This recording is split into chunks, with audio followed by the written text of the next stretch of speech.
Okay, well, I'll start off by asking sort of how your life has changed since the first Narnia film, because that was obviously a big breakthrough for you.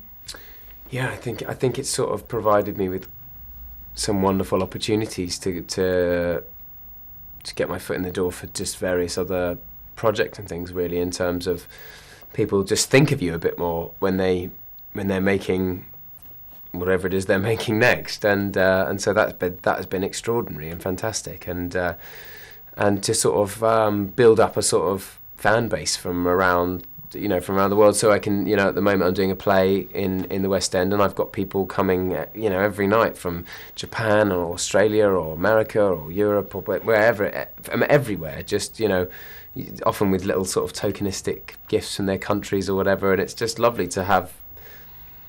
So I think that kind of support is the thing that's changed the most for me. I think in my daily life it hasn't changed huge amounts, except that I'm doing much more exciting jobs now. And Caspian is a sort of great, sort of classic swashbuckling hero. Mm. I mean, is that a sort of boyhood dream to sort of play a character like that? Very much. In fact, to play this character, I mean, I never really thought about acting or anything like that when I was 8 and reading these books and watching the TV series of these particular stories, but I always wanted to be charging around with a sword, preferably with a cape as well, and whatever. So watching kind of Jason the Argonauts and Sinbad and The Princess Bride, and that's what Spartacus and Ben-Hur, and those are the films that I kind of watched when I was young. So those kind of sword and sandals things were all very exciting to me, and so to be involved in one, with stories which actually mean something to me in terms of my childhood as well, to be involved in retelling those and playing this quite virtuous king character. I mean, in Prince Caspian, he's less of the kind of hero he's not really a hero figure in Prince Caspian. He's kind of just a scared, orphaned prince who's intimidated and doesn't feel that he should be in charge of anything and is often running away, even though he has a few hero moments. In this, he's more of the kind of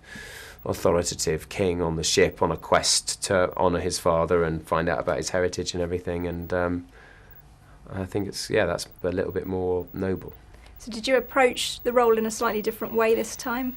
Well, I think, I had the freedom, having done a few more films in between, having had a bit more experience to play the character, how I saw it, and sort of debate things, and we changed the accent back to sort of my own accent because it was a little more authoritative, and they weren't going to cast the other Telmarines with Mediterranean accents, so it didn't really make sense for me to just keep mine. And so it was a simpler task for me in a lot of ways, which I think gave me confidence to play the king. And what about the swordplay? Because you must be an expert by now. I mean, how difficult? I did get a lot better this time. I mean, I last time I spent so much time training on the horses because I had so much work to do with horses in the last film, that this time I really wanted to get to grips with that. I wanted to get in the gym and get sort of kingly shoulders and grow a kingly beard and get really good with the swords. And so I had about a month in Australia with the stunt team working on all that stuff. So when it came to actually shooting those scenes, it came much more naturally to me. And I heard there was a slight mishap where you might have got a bit of a prod from one of your fellow cast members. Oh yeah, well, unfortunately, Skander didn't have quite as much time as I did to do the training because he was busy working. Bless him, he was busy, doing this scuba diving and the scenes with where he's trying to join up in the army, and the scenes where the painting spills the water into the room and they're drowning. So he was filming all that while I was doing my training, and so he didn't quite know his left from his right by the time we got to filming our scenes, and he managed to clip me a couple of times, but he was just sitting there going, I'm sorry, I'm tired, I don't know.